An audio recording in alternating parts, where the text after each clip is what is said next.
Hi everyone, welcome back to my YouTube channel.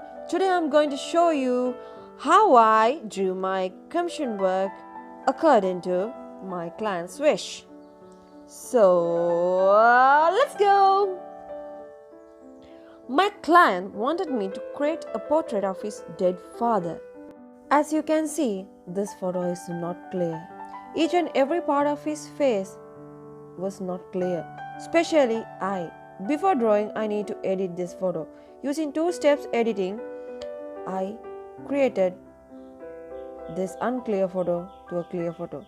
Then client gave me acceptance to create this portrait.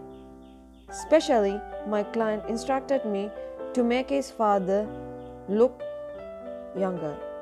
And second is blacken his white beard and mustache. Third is not to make his face darker. Fourth is cover the bald area with hair.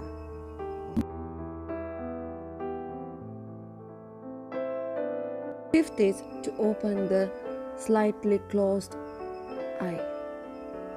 If I open that means the shape will be totally different. That means I'm creating a person who is not in this photograph.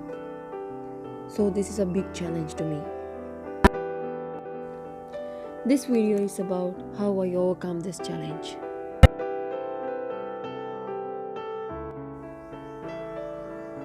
If you like this video, please like, comment, share and subscribe.